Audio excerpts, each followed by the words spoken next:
boxing fans? Welcome to the channel. MAGSAYOS, your homie Tony Buck speaking, and we're gonna get into the fight that went down Saturday night versus MAGSAYOS versus Rey Vargas for the 126th championship, the WBC fight strap. So MAGSAYOS' first defense after beating Gary Russell Jr., the one of the WBC's longest reigning WBC champ, but also fighting once a year for 7 years. So he only defended the belt 7 times, which is quite a couple times, but was only fighting once a year. So MAGSAYOS took that belt from Gary Russell, but because Gary Russell only was throwing the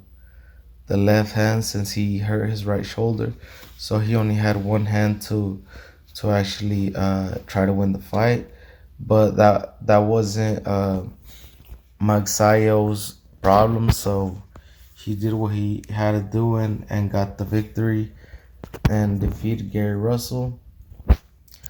But I mean, Rey Vargas, since moving up from 122, being the WBC champ down there at 122, getting the mandatory shot at the WBC belt in the division higher than his, so he moves up to 126. Becomes mandatory to the belt and gets the fight at versus the champion, and that's what he did. The fight being held in San Antonio, one of the rivalries versus Philippines, Mexico having the lead with 35 versus like 27, with 36 now with Rey winning, but like 35 victories over like 25 victories for the Philippines. The Mexico is ahead by at least 10, 11 now with Rey Vargas's win over MAGSAYOS. But I mean, the rivalry exists. A lot of those wins Pat got, since he fought and beat a lot of Mexicans until Marcus knocked his ass out. But now I'm saying that was Pat putting those W's for the Philippines in that column for sure. But I mean, MAGSAYOS was saying that if Rey Vargas didn't run, he was gonna get knocked out. But from the opening bell, from the first round to the 12th round, Rey Vargas was sitting on his shots and was going toes with MAGSAYOS, but the only difference was Rey Vargas having the reach advantage, coming in at 5'10" in his height, and MAGSAYOS being at like 5'6", 5'7". He couldn't really get in versus 5'6.5". MAGSAYOS' height versus the 5'10" Rey Vargas. He couldn't really get inside and do anything, but he wasn't throwing his jab either. Rey Vargas wasn't either as well in the beginning from like the first, third round, but after that he would throw jabs here and there, but he was throwing hooks, he was throwing uppercuts, he was landing the right. They were both landing rights. MAGSAYOS was tagging Rey Vargas, but with the better shots, but there were less. He was being outworked by Rey Vargas. Vargas kept up the volume, and the Magnifico was gun shy because he was getting tagged by the cleaner shots. So the 27-year-old from the Philippines really didn't have no answer for the taller Rey Vargas. And even though Rey Vargas was in front of him, he couldn't do much because Vargas is just a little bit more crafty. You know, he's older than the 27-year-old Magnifico Magsayo. Ray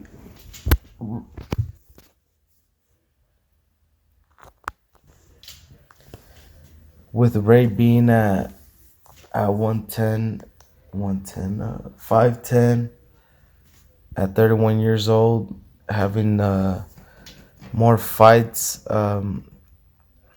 gives him the. I seen the Vargas with the edge, but um, Maxaya was undefeated and was coming with the power. He had somewhat hype, and he was a champ. So um, I didn't look at the odds, but uh, a lot of people were picking Maxayo. I mean, I was rooting for the Mexican, and I thought he was better skilled, and the Mexican prevailed with his skills and with his, he used more of his gifts. He for sure used his height.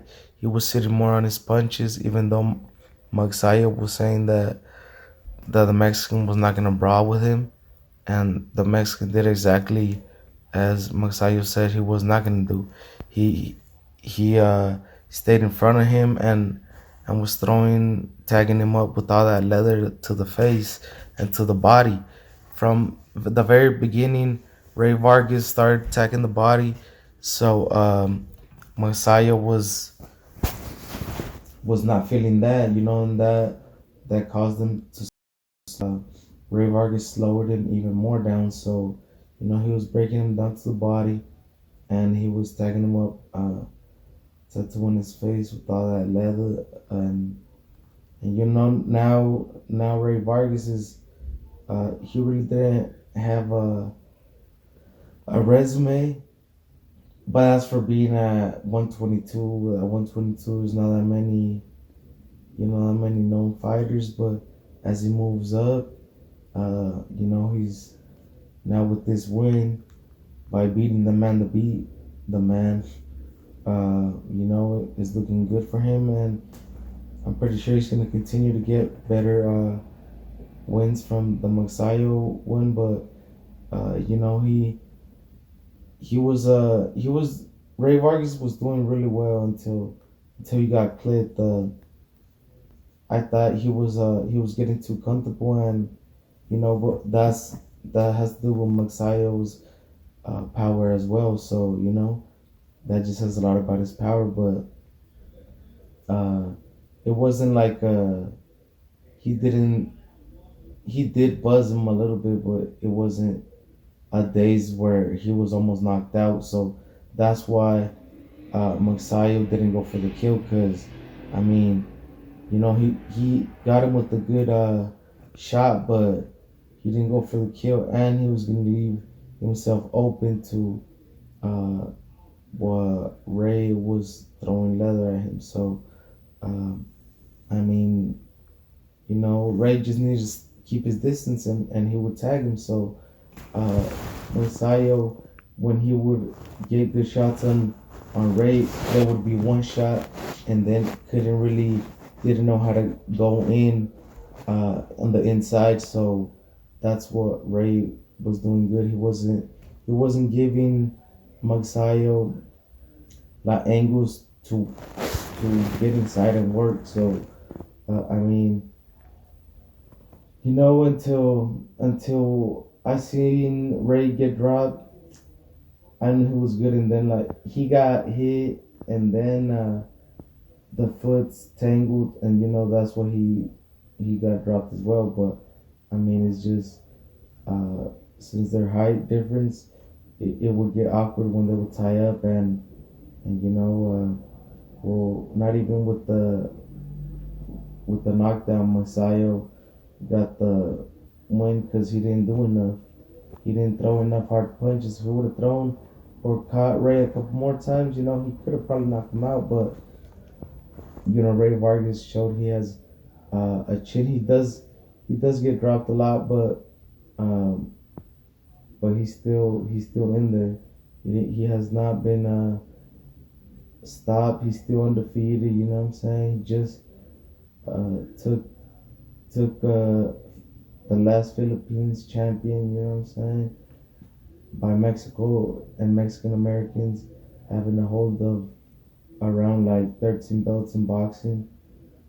So that's just some, but I mean, it just shows you Mexicans stay putting in work and taking belts from these champions. Mexico versus everybody, because Mexico got rivalries with everybody. You know what I'm saying?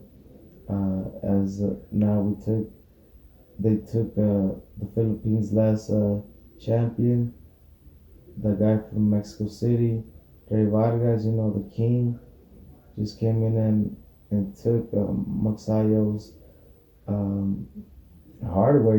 Being the precious WBC championship. So uh, Vargas did what he did what he had to do, and play smart.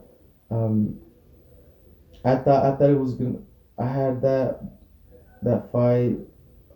I didn't do no video about it, but I'm like, I got Rey Vargas winning by unanimous decision.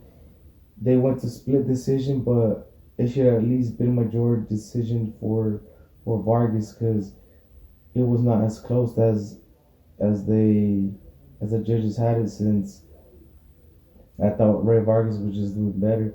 Magsayo was throwing good shots. He was landing the bigger shots, but other than that, he wasn't really doing anything. And he did drop Vargas, but I just thought Vargas pretty much dominated the whole fight, other than the knockdown. But I mean, that's just me, and they still got the right guy as the winner, Rey Vargas. In San Antonio, with the Mexican crowd, showing support for the Mexican fighter for sure.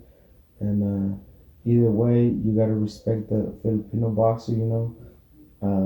They're willing to die in the ring as well. So nothing but respect. You know what I'm saying? But Mexico just took the Filipinos' last champion, and as of now, the Philippines don't have no champion, and Mexico continues to dominate, and just keep racking in wins and racking them champions for Mexico, and Mexican Americans putting in work as well. So I mean, great fight of boxing, and now we have the WBC winner from Mexico, Rey Vargas, in a hot division with Navarrete being the other one of the other champions in the division, holding the WBO strap. The organization from Puerto Rico, and then you have the one that had just lost not too long ago to Mauricio Lara, the IBF champion Josh Warrington from England, and now we have champions at the 126. Featherweight. By now we have WBC champion Vargas being the one of them, the WBA Super Leo Santa Cruz, and like I said, WBO Vaquero Navarrete, Emmanuel Vaquero Navarrete, and it's gonna be an exciting division now, having three Mexicans, with all of them being all fan-friendly styles. Leo Santa Cruz, and especially Emmanuel Vaquero Navarrete, one of the most exciting fighters at 126. Rey Vargas says he wants a showdown with Leo Santa Cruz, which that would be a good fight. But yeah, I think one of the Mexicans can for sure come undisputed at that weight. If they take out, I mean, there's three of them, so if they unify, they can for sure go at it and crown a undisputed with Josh Warrington as the IBF, the only non-Mexican champion. So I know he's gonna be wanting to crack at one of the Mexican champions. So being defeated already by not as known, Mauricio Lara, and I'm pretty sure he's gonna be chasing Warrington all the way to 126 and trying to get a shot at the IBF strap. So good fights will for sure have in the future. We're having three Mexicans in the division, all fan friendly styles, and even Josh Warrington has a fan friendly style. So good fights going to go down at 126. But yeah, I like to see Rey Vargas in between in the fights with any of those champs at 126 for sure versus the WH Super Champ Leo Santa Cruz, all Mexican showdown. One being from the Mexico city and the other one being Michoacano, residing in California. So that's just Aztec versus Taraco showdown right there. As Tarasco never been defeated by the Aztecs throughout the indigenous history, so that would be a good showdown for sure. And then you have Vaquero Navarrete, another good fight that could mesh well with either not the always exciting Rey Vargas, but he showed us that he can be exciting versus and showed and be Mark Masano by Rey Vargas taking his WB strap and shutting him up, saying that he wouldn't go toe to toe, and that's what Rey Vargas did. But now we know he has that dog in him of digging down, sitting down on his punches and throwing leather. So I mean, it was entertaining. So we know Vaquero comes with those fireworks. So Rey Vargas and Vaquero Navarrete is a good fight now. And like I said, versus the Michoacan Leo Santa Cruz, good fight as well. So even though Leo Santa Cruz is on his way out, he has a shot versus these young fighters. But is it their time? And I think it's their time, but first we got to get them fights done, and then we'll see the outcome. But yeah, like that was those are gonna be my thoughts for that fight. Good night of boxing. Good night for Mexico boxing for sure. Keep racking them in them wins in the world of adding champions to their country. So another proud Mexican becoming champion at a different weight division, 2 division champ now, Rey Vargas, 122 bantamweight, and now at the featherweight weight 126, 2 division champ, 2-time WBC champ, Rey Vargas. And till next time, Sam, we're gonna be waiting for the Danny Garcia Jose Benavidez fight. But until next time, don't forget to like, comment, subscribe, and share my videos. And Viva Mexico.